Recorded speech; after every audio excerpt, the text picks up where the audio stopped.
Halo, apa kabar pemirsa? Senang sekali dapat kembali menjumpai Anda dalam program dialog khusus bersama dengan Kementerian PUPR. Dan hari ini kita mengangkat topik seputar penanganan kawasan kumuh di Kota Medan. Seperti apa obrolan kita untuk hari ini bersama saya Dira Nasution, inilah program dialog khusus.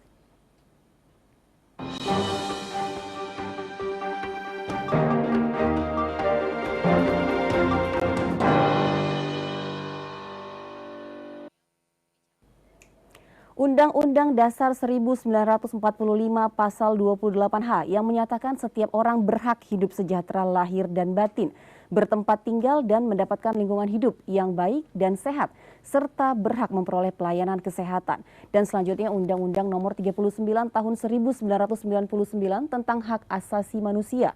Pasal 40 juga menyatakan bahwa setiap orang berhak untuk bertempat tinggal serta berkehidupan yang layak. Indonesia melalui RPJMN 2020 sampai 2024 khususnya di bidang cipta karya telah menetapkan target pencapaian 100%, akses pelayanan air minum 100%, 0% pemukiman kumuh, dan akses sanitasi yang layak 100% pada tahun 2019. Belakangan target ini khususnya di kalangan Kementerian PU dikenal dengan 100-0-100. Suatu pesan yang sederhana tapi memiliki pesan yang penting. Dan kali ini juga saya sudah mengundang narasumber saya yang sangat luar biasa tentunya di bidangnya masing-masing. Langsung saja mungkin saya ke Pak Syafril Tansir STMT sebagai Kepala Balai PPW Sumut. Selamat pagi Bapak, sehat ya Pak ya? Iya, dan juga ada Bapak Beni Iskandar STMT sebagai Kepala Bapeda Kota Medan dan Ketua Pokja PKP Kota Medan.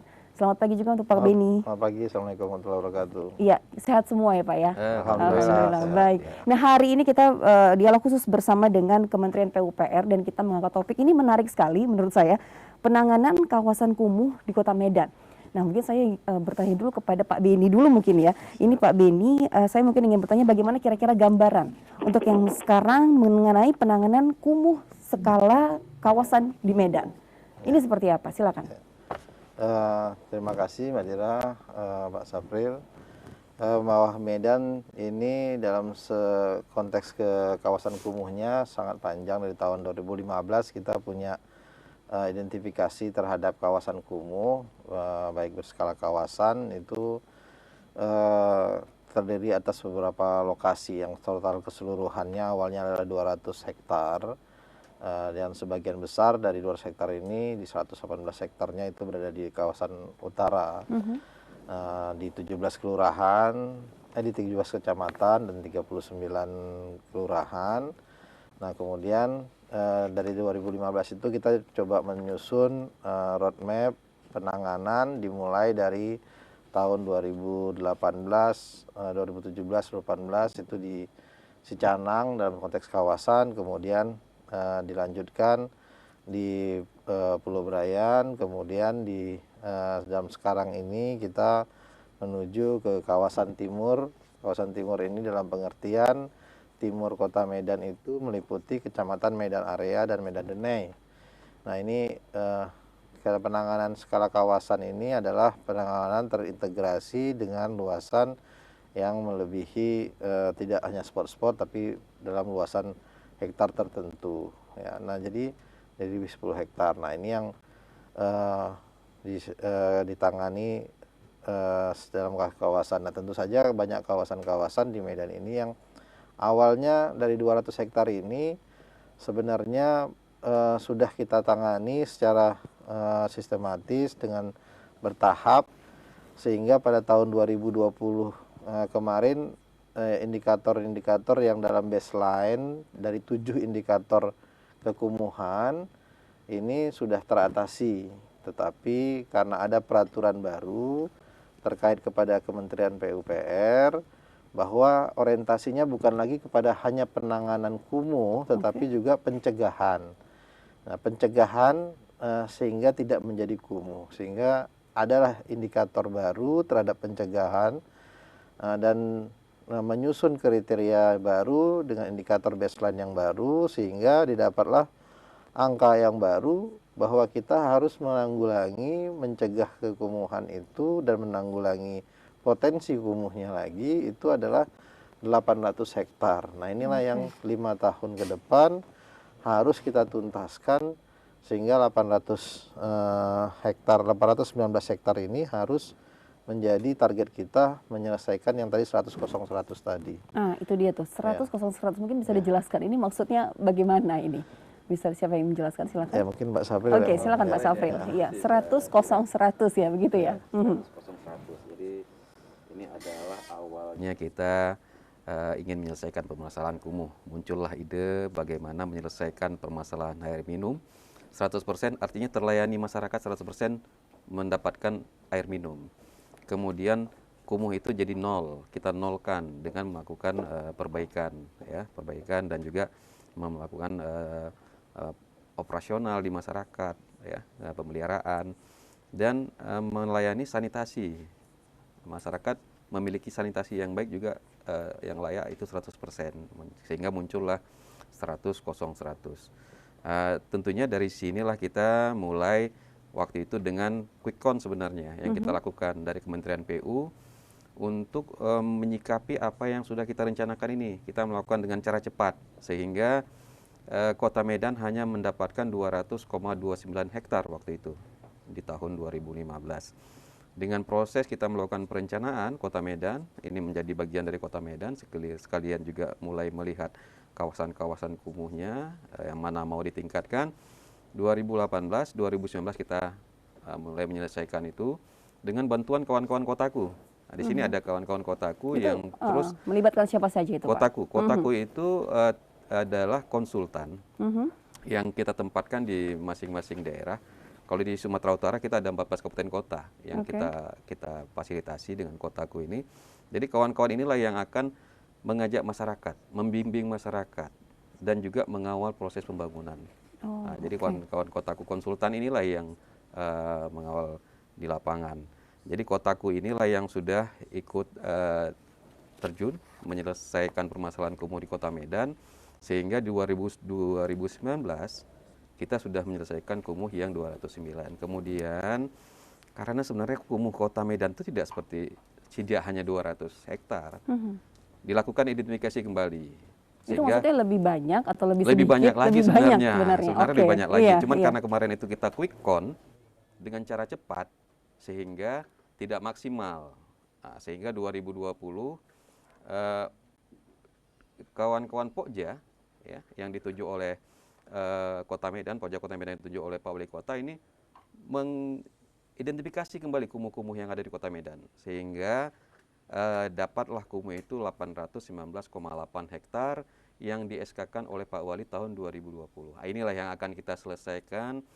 Kalau tadi RPJMN kita sampai 2024, ini yang akan kita inikan bersama, tentunya dengan kolaborasi antara pemerintah kota, kemudian juga kalau ada CSR, dan tentunya juga yang paling penting peran aktif masyarakat ini. Bagaimana mendukung program ini yang nantinya akan menggunakan apa yang sudah kita kerjakan dan harus ini kita harapkan kan berkelanjutan.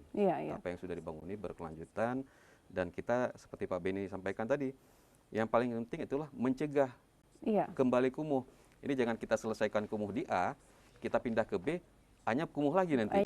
Jadi masyarakat diharapkan selain sudah kita bangun, selain sudah dimanfaatkan, juga mencegah terjadinya kumuh kembali. Iya, nah ini kalau bisa kita katakan itu kenapa kadang-kadang bisa terjadi, itu ada terjadi begitu Pak, kita sudah membenarkan begitu, membereskan si A begitu, kita kembali beralih ke B, membereskan si B, lalu A itu kumuh kembali begitu. Nah itu apakah memang kurangnya di situ sarana dan prasarananya, atau memang itu kurang perfect pengendaliannya, atau kira-kira bagaimana?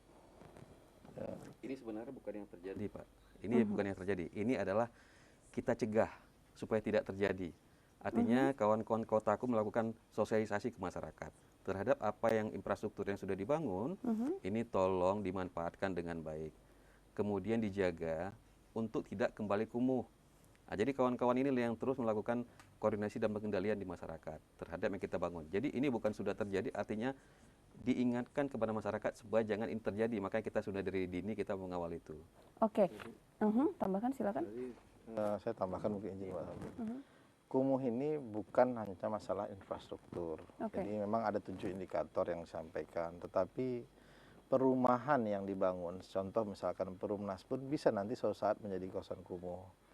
Walaupun kesannya kumuh walaupun dia dialiri segala macam, tetapi ini masalah misalkan kamar rumah kita pun bisa nanti kesannya kumuh kalau kita sama-sama tidak menjaga. Tetapi inilah yang tugas kita bersama untuk bersama-sama untuk memelihara dan menjaganya. Misalkan tamannya tidak kita pelihara, sampahnya tidak kita kelola, walaupun ada petugas sampahnya, karena ada indikator situ. Sarana kebakarannya tidak kita pelihara, tidak kita ulangi bersama, karena indikator proteksi kebakarannya masuk di dalam situ.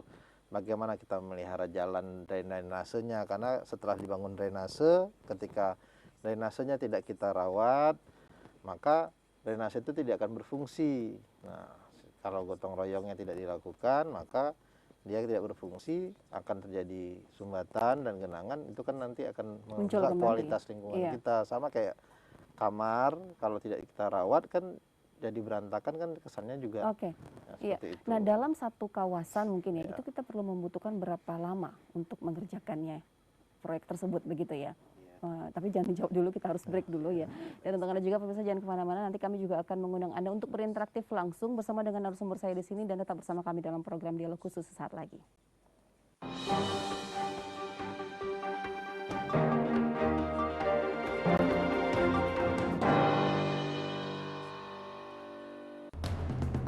Jelajahi pesona Geopark Indonesia. Menyingkap nirwana tersembunyi di bumi pertiwi. Menapaki jejak tradisi dan budaya daerah yang khas. Dan eksplorasi lanskap alam bernilai turistik. Dalam Geopark Indonesia, setiap minggu pukul 15.30 waktu Indonesia Barat. Hanya di iNews. Untung ada Tora, bersama Tora Sudiro, Ronald Surapraja, dan DJ Dinar Candy. Fun Games,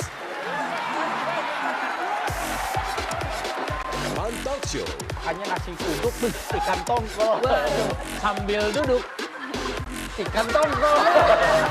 Dalam Untung Ada Tora, setiap Jumat pukul 21 waktu Indonesia Barat, hanya di iNews.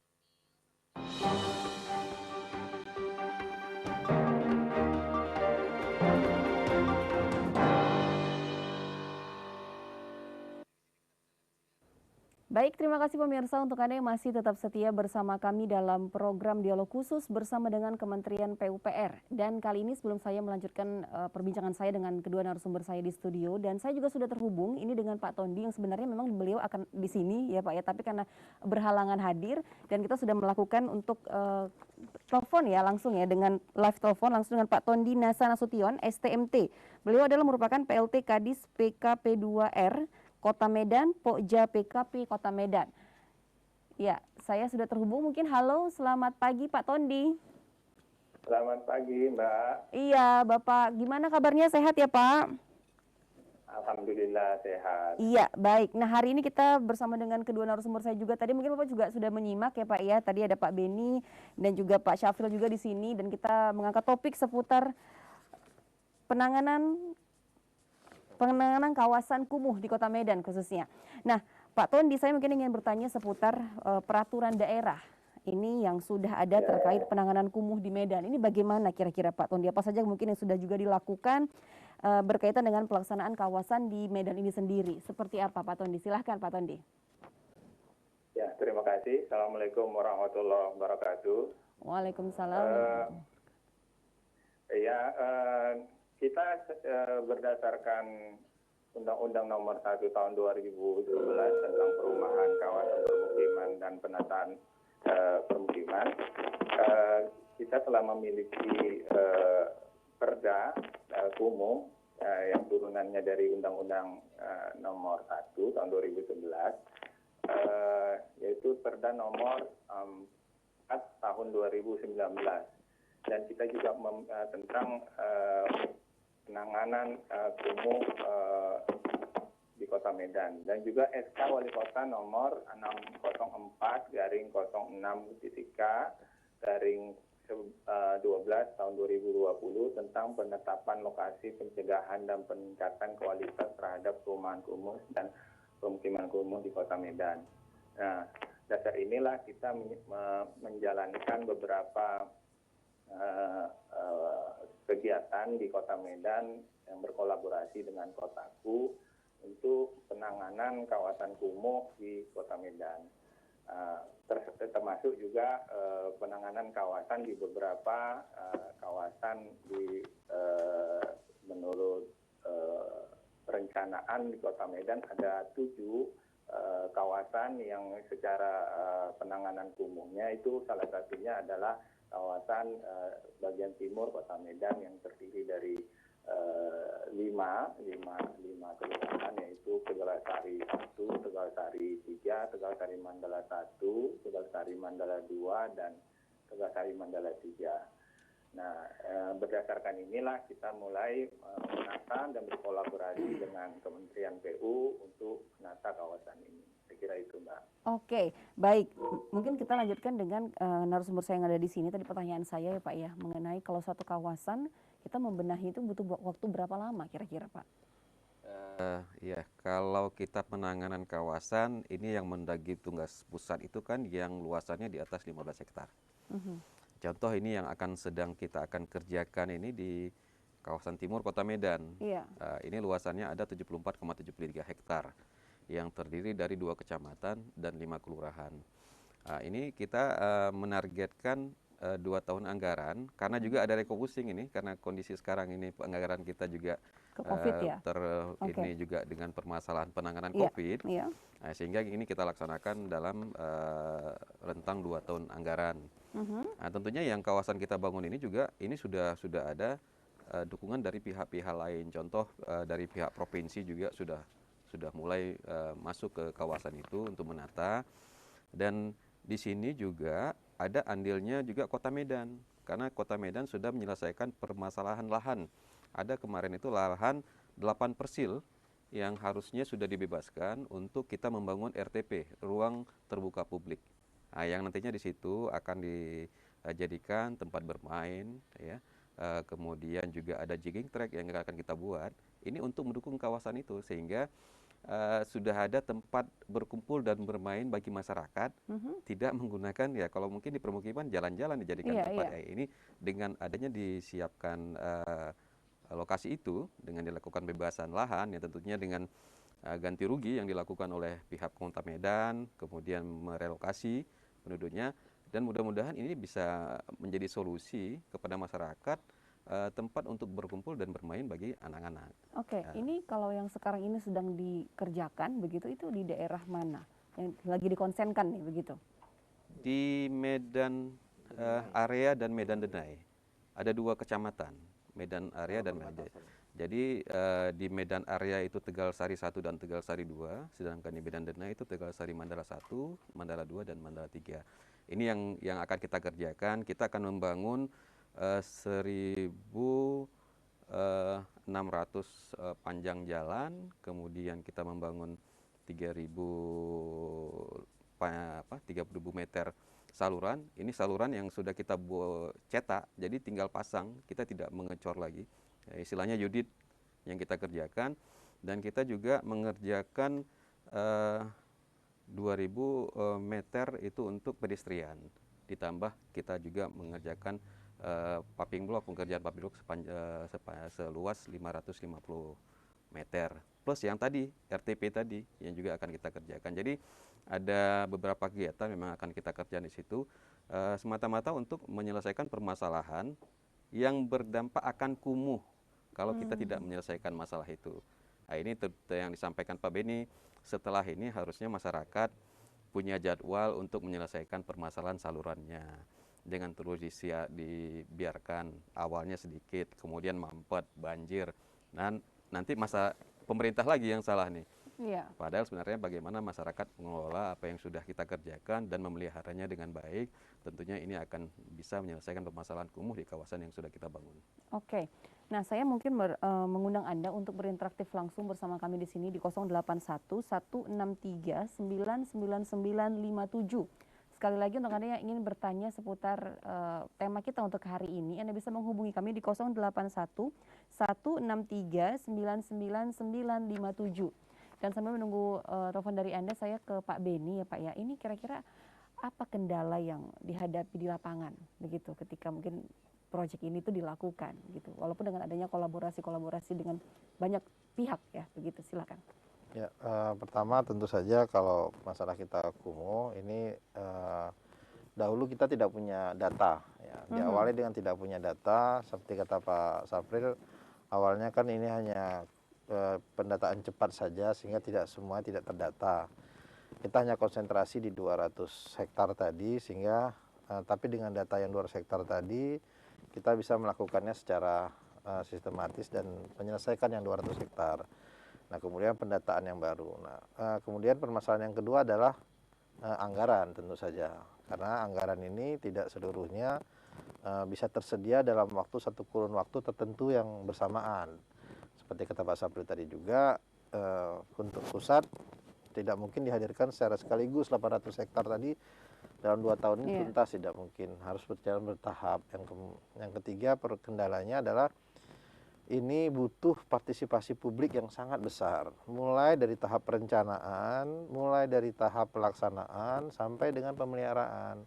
Jadi bukan melimpahkan semua ini kewenangan kepada pihak masyarakat, bukan, tapi dimanapun di negara manapun dan di kota manapun di Indonesia sekarang lagi disadari bahwa pembangunan apapun di kota ini atau di negara ini tidak akan bisa tanpa partisipasi publik yang kuat.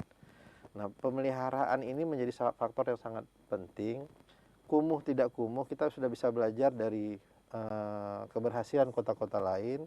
Banyak daerah kumuh yang bisa selesai dari kumuh dengan justru masyarakatnya yang duluan melakukan inisiatif.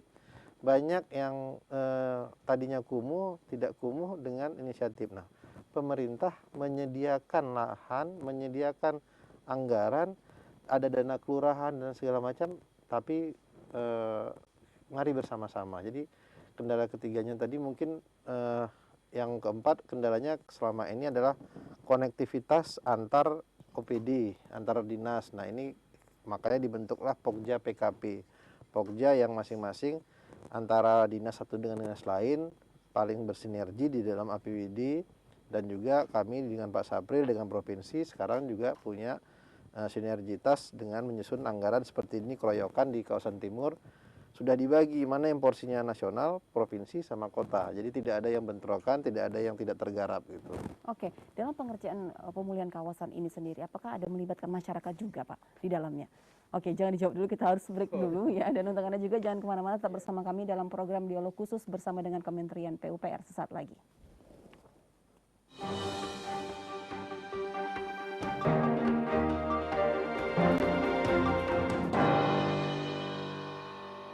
Berbagai kasus kriminal yang menyita perhatian publik. Mengurutkan kejadian detik per detik.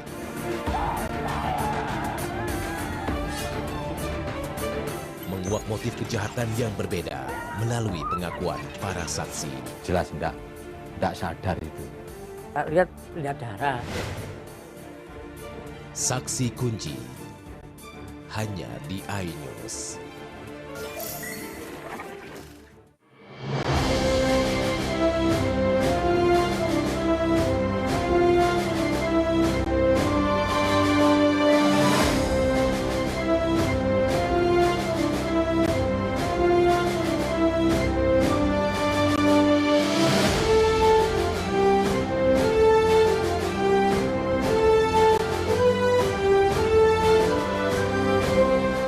Di iNews.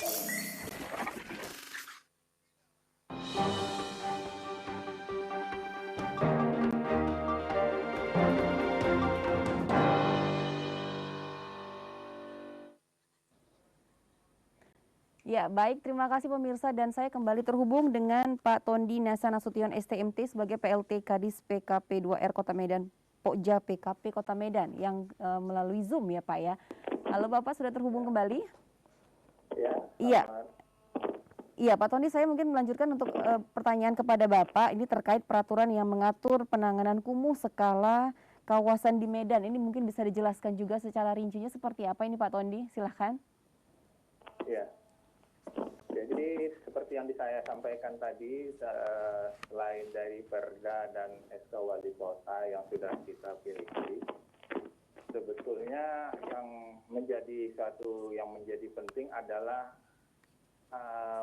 peraturan bersama yang disepakati oleh semua stakeholder dan juga masyarakat. Nah, jadi seperti yang disampaikan Pak Sapril dan juga Pak Beni tadi, peran serta semua stakeholder, kolaborasi antara semua stakeholder dan masyarakat, inilah yang menjadi salah satu utama yang bisa menjadikan keberhasilan dari penanganan kumuh di satu kawasan di Kota Medan.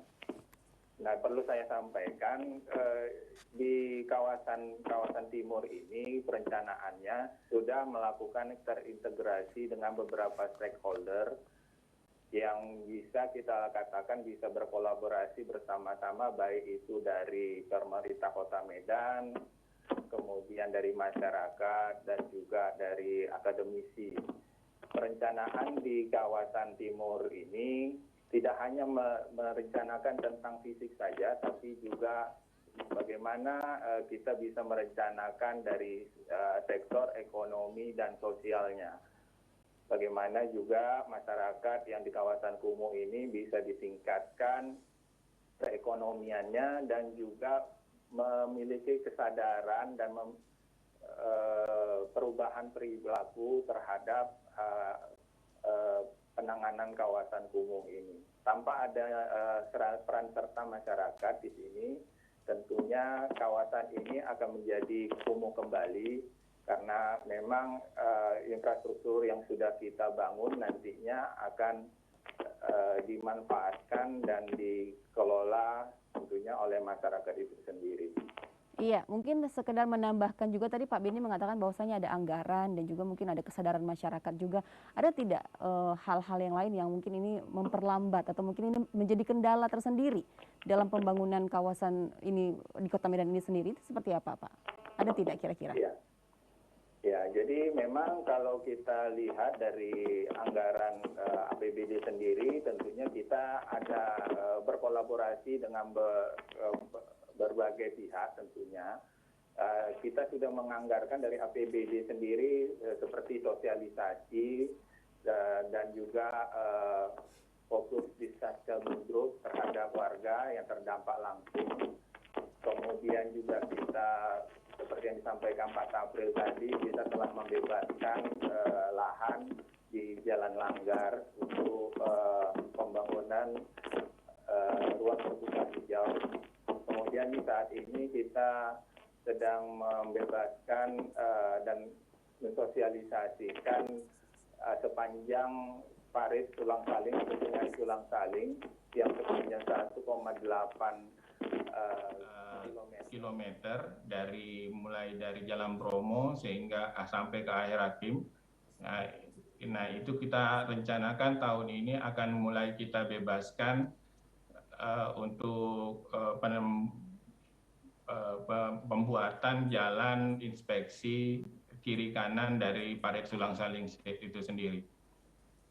Saya kira itu yang sudah kita lakukan. Iya, nanti kita lanjutkan kembali. Mungkin Pak Tony, saya beralih ke pertanyaan saya tadi ya Pak ya, tadi mengenai apakah memang ada peran serta masyarakat. Jadi mungkin masyarakatnya ikut merasa memiliki begitu ya. Apakah memang ada dilibatkan masyarakat setempat atau hal-hal yang lainnya juga?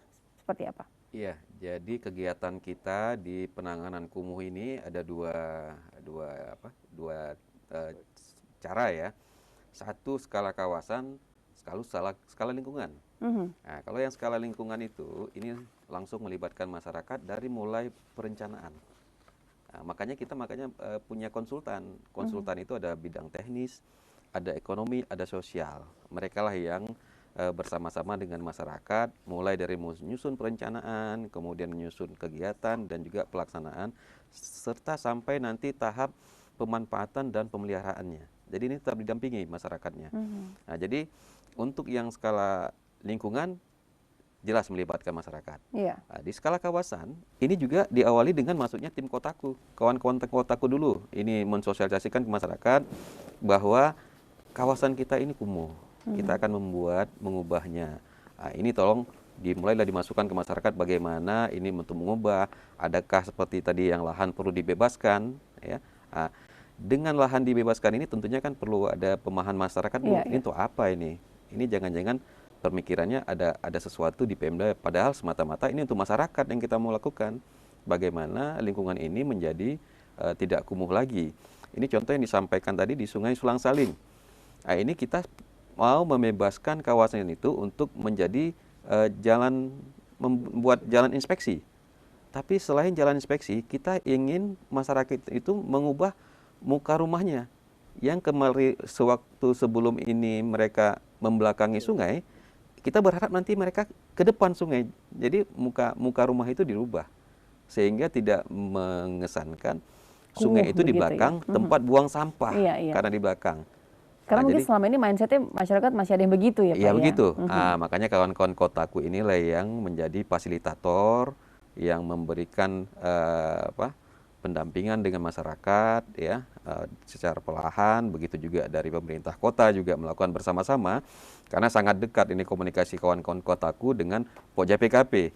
Ini terus ada sinerginya, dan tentunya apa yang dilakukan kawan-kawan kotaku ini tidak terlepas dari koordinasi dengan pemerintah kota. Ini kan harus sama, sehingga apa yang ingin dicapai itu adalah juga merupakan keinginan pemerintah Kota Medan. Kita tidak bergerak sendiri. Iya, berarti semuanya ini sekarang ini masih rancangan atau mungkin masih pengerjaan ya? Begitu. Apakah memang ada yang sudah selesai? Nah, yang sudah selesai itu kira-kira di kawasan mana dan seperti apa Pak? Jadi, jangan dijawab dulu ya, kita break kembali untuk Anda juga jangan kemana-mana, pemirsa kami juga nanti akan mengundang Anda untuk berinteraktif langsung bersama kami di sini. Tetap bersama kami dalam program Dialog Khusus bersama dengan Kementerian PUPR.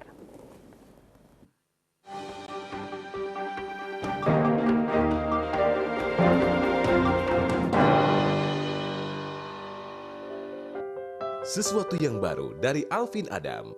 Jadi keluarga kami, khususnya orang tua, tidak mewariskan harta, tapi lebih pada karakter. Ketakutan terbesar tuh tidak bisa jadi orang tua yang baik. Keluarga nomor satu sih.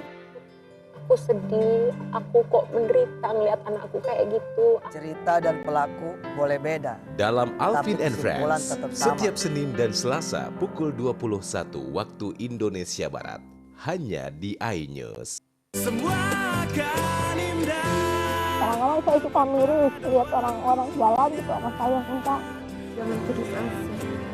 Tuhan mendengar semua. Totalitas saya itu nggak terbatas gitu. Musik itu hidup saya. Saya kuat apapun kondisi saya. Balada Orang Tangguh setiap Sabtu dan Minggu pukul 15 waktu Indonesia Barat. Cita-cita aku mau jadi tentara. Hanya di iNews.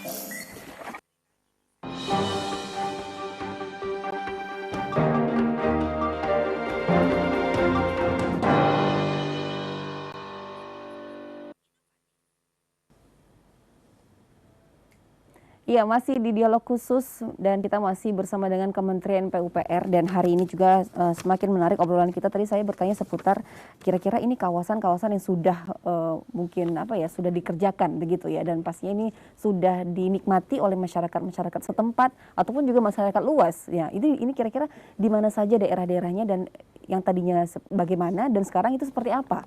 Begitu, silakan. Siapa kira-kira ini yang menjawab? Ya, Oke, silakan Pak Beni. Ya. Jadi tadi kan sudah disampaikan bahwa pada tahun dari 2015 itu sudah ditetapkan di 17 kelurahan dengan 17 kecamatan dengan 39 kelurahan. Tadi ada beberapa lokasi tadi sebagai kawasan kumuh, dan ini semua itu dalam konteks yang tadi disebutkan Pak Sapri sebagai skala lingkungan. Untuk skala kawasan sudah ada dua, yaitu di Canang di Kecamatan Medan Belawan dengan di Labuhan, ya, Labuan Deli. Nah, untuk skala kawasan itu sudah dilakukan di tahun 2018 dan 2019 oleh Kementerian PU. Kemudian dalam oleh skala lingkungan oleh pemerintah Kota Medan itu sudah ada banyak lokasi. Itu di Helvetia sudah ada, kemudian di Medan Tembung, kemudian di beberapa di seluruh 42 lokasi dan di 39 kelurahan di kecamatan dan di 17 kecamatan tadi seluruhnya sudah tertangani di 7 sektor, di 7 indikator-indikator tadi sudah ditangani, baik melalui rehabilitasi rumah, kondisi rehabilitasi rumahnya, kemudian jalan lingkungannya, drainasenya, kemudian penanganan sampahnya. Cuman yang belum keseluruhannya adalah proteksi kebakarannya, karena ada beberapa kendala terkait kepada proteksi kebakaran. Nah, ini yang menjadi PR nilai kita yang masih agak rendah adalah di proteksi kebakaran dan penyediaan ruang terbuka hijau, karena memang keterbatasan lahan di kawasan-kawasan kumuh ini. Nah, ini yang tapi untuk beberapa aspek yang lainnya sudah tertangani. Nah, ini yang menyebabkan kita di tahun 2019 kita sudah menyelesaikan yang 200 ini. Nah, tinggal yang pencegahan dan penanganan lanjutan pendataan yang baru, baseline yang baru itu yang belum. Jadi apa yang sudah dilakukan selama ini di 200 ini sudah di 42 lokasi dan 39 kelurahan tadi ini sudah diselesaikan. Oke, dan itu yang dari skala lingkungan, untuk skala kawasan 2 yang sudah diselesaikan oleh kementerian. Mungkin tambahan dari Pak Sarfudin. Iya. Dan sebentar mungkin untuk yang tadi untuk yang proteksi kebakaran itu bentuknya seperti apa, Pak? Ya, dalam peraturan kementerian ini idealnya kan setiap lingkungan dalam jarak 100 meter harus punya hidran kebakaran. Nah, ini ideal. Kemudian ada sistem proteksi kebakaran, ketika terjadi kebakaran ini respon kebakarannya harus paling maksimal itu di 7 sampai 10 menit kebakaran itu sudah harus datang respon terhadap petugas kebakaran bisa memadamkan. Nah, kebanyakan kawasan kumuh kan pada ganggang kecil yang tidak bisa dijangkau oleh sarana kebakaran. Nah, ini perlu alat-alat khusus apakah berupa becak atau idealnya adalah berupa hidran kebakaran yang warna merah di pinggir-pinggir jalan. Itu diletakkan di beberapa pinggir jalan, spot gitu ya. Nah, sementara kita kan contoh yang kita tangani sekarang di kawasan timur, hidrannya bisa kita bangun, tetapi air supply-nya yang kita kurang. Sementara untuk supply air ke rumah kita aja ini masih defisit. Nah, ini yang menjadi permasalahan ini, supply air kita yang menjadi masalah. Ini yang karena untuk hidran ini nggak mungkin satu pompa, satu hidran, itu dia harus dalam bentuk sistem.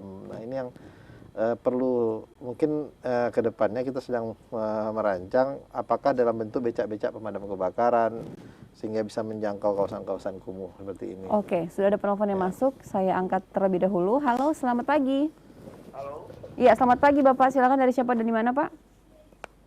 Selamat pagi. Iya, selamat pagi Bapak. Silakan dari siapa dan di mana, Pak? Oh, ini penanganan kumuh skala kawasan Kota Medan 2021. Betul. Iya, Bapak. Silakan Pak untuk pertanyaannya langsung dengan Bapak siapa, Pak, dan di mana? Oh iya, kita berada di lokasi Jalan Tangok Bongkar 7 juga. Iya, Bapak namanya siapa, Pak? Ya, Bu? Namanya siapa, Pak? Iya, Bapak namanya siapa, Pak? Oke, silakan Bapak untuk pertanyaannya langsung mungkin, Pak. Oh, warganya, saya warga. Iya, silakan, Pak. Oh, namanya Todi. Oke, Pak Tondi, silakan Pak untuk pertanyaannya langsung dengan kedua narasumber saya untuk hari ini.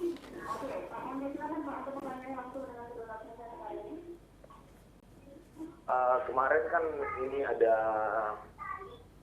perbaikan drainase di Jalan Tangok Bongkar 7.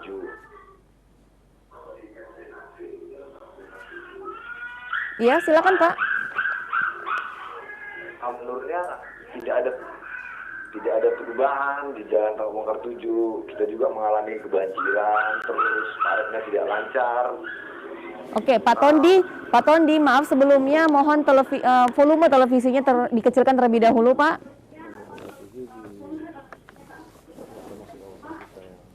Iya, baik. Silakan Pak Tondi. Saya tadi dengar dari Bapak itu kan butuh dari perhatian masyarakat juga. Halo? Iya, silakan Pak. Kami masih mendengar Anda.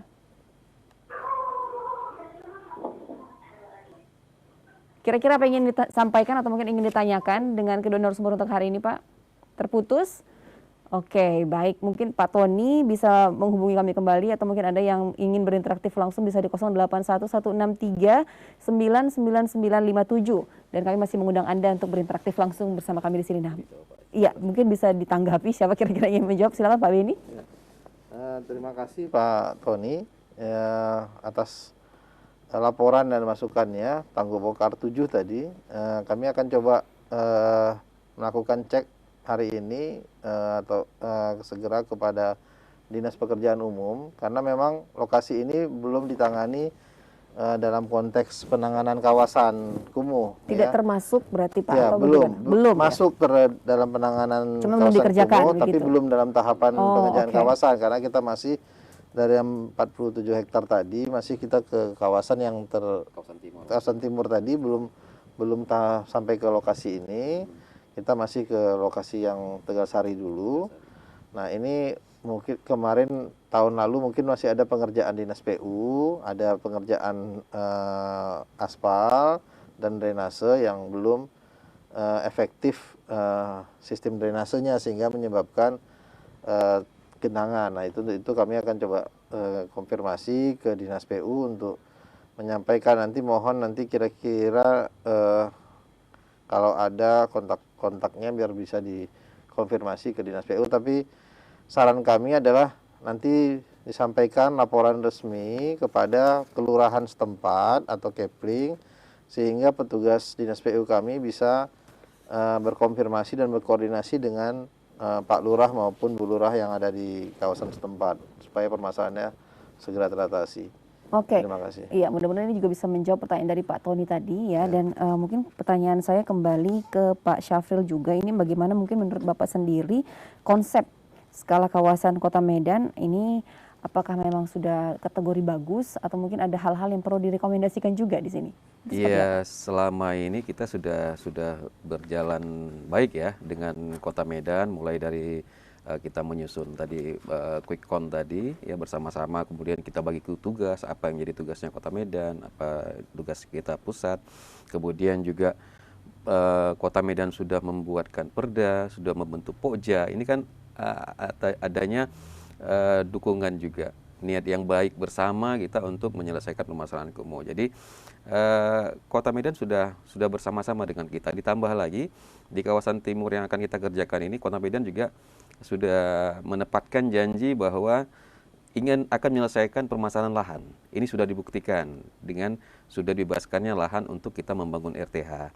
Tentunya ini tidak mudah karena kita membangun di kawasan permukiman yang memang sudah terbentuk lama. Iya. Nah, tidak mudah kita untuk melakukan ini, tapi ternyata dengan pendekatan, dengan sosialisasi apa yang akan kita bangun, ini bisa diselesaikan. Sehingga kita harapkan ini kan baru satu kawasan yang akan kita selesaikan dari kawasan-kawasan lain juga yang ada. Yeah. Ini mudah-mudahan menjadi contoh untuk kawasan-kawasan lain dan bukan untuk Kota Medan saja saya rasa, juga untuk kota-kota dengan kabupaten lain juga.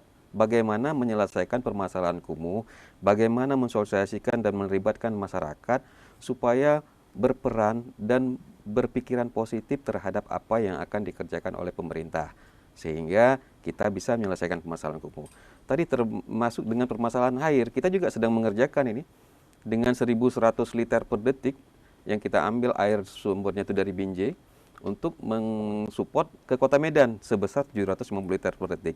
Ini mudah-mudahan 2022 ini sudah bisa selesai kita kerjakan dan bisa mendukung permasalahan air yang ada di Kota Medan. Iya, kalau untuk pemeliharaannya itu terkait dengan siapa Pak? Apakah itu PUPR juga atau ke pemerintah Kota Medan ya?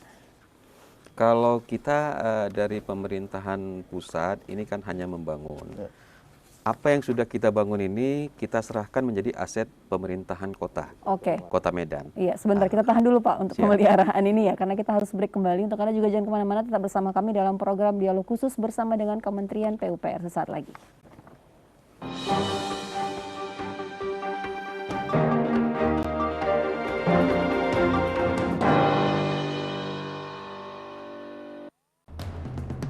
Jelajahi pesona Geopark Indonesia. Menyingkap nirwana tersembunyi di bumi pertiwi. Menapaki jejak tradisi dan budaya daerah yang khas. Dan eksplorasi lanskap alam bernilai turistik.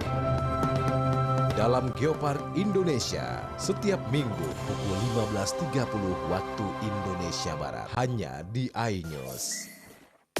Untung ada Tora, bersama Tora Sudiro, Ronald Surapraja, dan DJ Dinar Candy. Fun Games, Fun Talk Show. Hanya nasi uduk, ikan tongkol, sambil duduk. Ikan tongkol. Dalam Untung Ada Tora, setiap Jumat pukul 21 waktu Indonesia Barat, hanya di iNews. Jelajahi pesona Geopark Indonesia. Menyingkap nirwana tersembunyi di bumi pertiwi. Menapaki jejak tradisi dan budaya daerah yang khas. Dan eksplorasi lanskap alam bernilai turistik. Dalam Geopark Indonesia, setiap minggu pukul 15.30 waktu Indonesia Barat, hanya di iNews.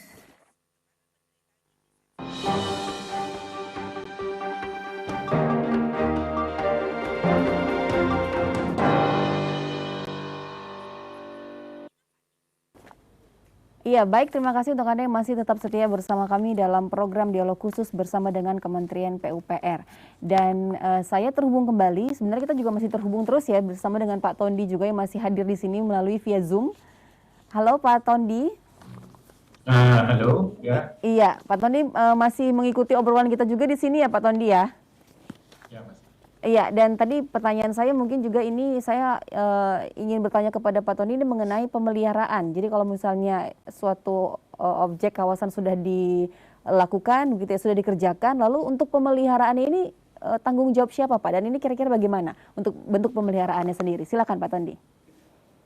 Ya, tentunya pemeliharaan yang kita harapkan memang peran serta masyarakat di sini untuk bisa bersama-sama dengan pemerintah kota untuk melakukan pemeliharaan di kawasan ini. Tentunya peran serta masyarakat sangat penting karena tanpa ada peran serta masyarakat yang memiliki kepedulian terhadap lingkungan, tentunya apa yang sudah kita bangun ini tentunya tidak akan bisa terpelihara dengan baik.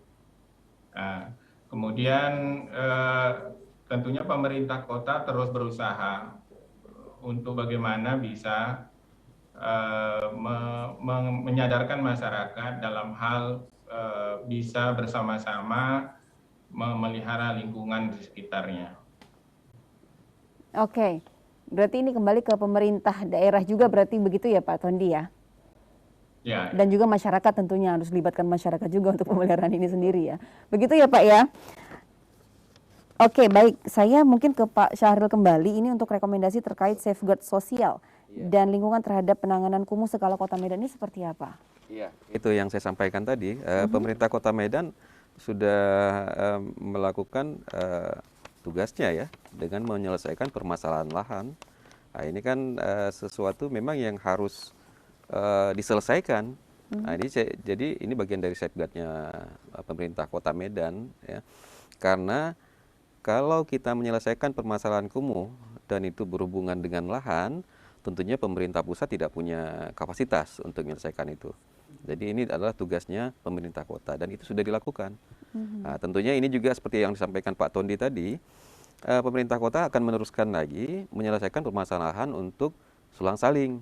Nah, ini juga merupakan bagian yang kami tunggu penyelesaiannya sehingga kita bisa melaksanakan itu kalau semua permasalahan yang ada di kawasan itu sudah bisa diselesaikan sehingga kita bisa mengerjakannya tanpa ada hambatan dan tentunya tidak ada penolakan dari masyarakat terhadap apa yang akan kita bangun. Oke, walaupun ini mungkin pekerjaannya step by step ya begitu, karena tidak menyeluruh langsung begitu ya, berapa ratus hektar langsung, tapi kita step by step, tapi mungkin ini kira-kira punya tidak kira-kira jangka waktu yang ditetapkan untuk bisa semuanya itu rampung begitu Pak? Itu kira-kira di tahun berapa nantinya? Kalau kita tentunya ya berharapnya Cepat RPJMN ini 2024 selesai, tapi kan ini tidak terlepas dari kesiapan anggaran, ya. Apalagi di masa pandemi ini anggaran yang sudah disiapkan juga akhirnya harus dipotong, ya, harus dikurangi karena harus menyelesaikan permasalahan pandemi COVID. Kemudian kita melihat juga kalau pemerintah pusat ini kan Cuban Medan ini kan adalah bagian dari provinsi Sumatera Utara. Sumatera Utara ini adalah bagian dari Indonesia, jadi kan cukup luas yang harus kita tangani. Tentunya kan ini harus berbagi anggaran yang harus kita lakukan di semua kota. Tapi ini juga tergantung dengan kesiapan kabupaten kotanya sendiri. Kalau kita sudah menyiapkan anggaran untuk membangun, tapi pemerintah kotanya belum menyelesaikan tugas-tugasnya terhadap apa yang mau kita kerjakan, ini juga tidak terjadi. Jadi makanya saya bilang tentunya pemerintah kota juga tidak terlepas dari peran legislatif ya. Karena banyak dukungan yang diharapkan oleh pemerintah kota ini dalam menetapkan regulasi. Regulasi ini adalah salah satu yang mendukung supaya masyarakat itu terkawal bagaimana mereka harusnya memanfaatkan, mengelola infrastruktur yang sudah terbangun. Iya, saya mungkin ke Pak Beni juga ini untuk kesiapan tentang pengamanan dampaknya itu juga mungkin seperti apa, ini mungkin bisa dijelaskan juga, menambahkan juga dari Pak Syafril tadi. Silakan Pak. Ya, makasih. Kita ada beberapa hal yang kita lakukan terkait kepada pengamanan dampak setiganya. Yang pertama, ada dokumen yang sudah disusun oleh Pak Syafril, yaitu dokumen larap untuk pembakaran tanah. Itu sudah kita pedomani, yaitu dengan pedomani itu setelah kita bebaskan lahan, dampak terhadap orang yang kita bebaskan itu bisa diminimalisir, artinya tidak ada terzolimi dari pengadaan tanah tersebut, termasuk di RTH maupun di sepanjang jalan Selang Saling yang 1,8 kilometer tadi. Kemudian yang kedua, ada juga pedagang-pedagang di jalan yang harus kita gang langgar tadi.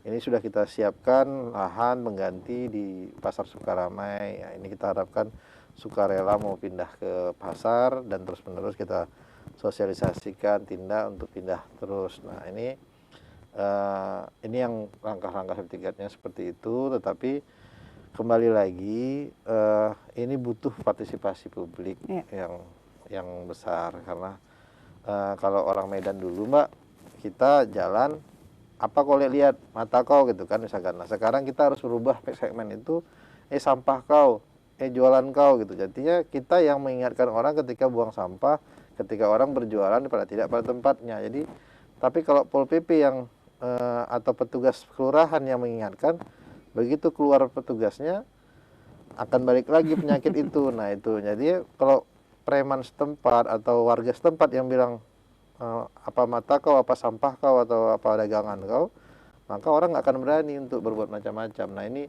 kepedulian itu yang kita harus bangkitkan lagi, kultur lokal wisdom kita itu dengan yang lebih positif. Ini yang harus kembali lagi kita mainkan gitu. Oke, ini karena segmen terakhir, mungkin ada hal yang ingin disampaikan juga dengan closing statement kita untuk hari ini juga.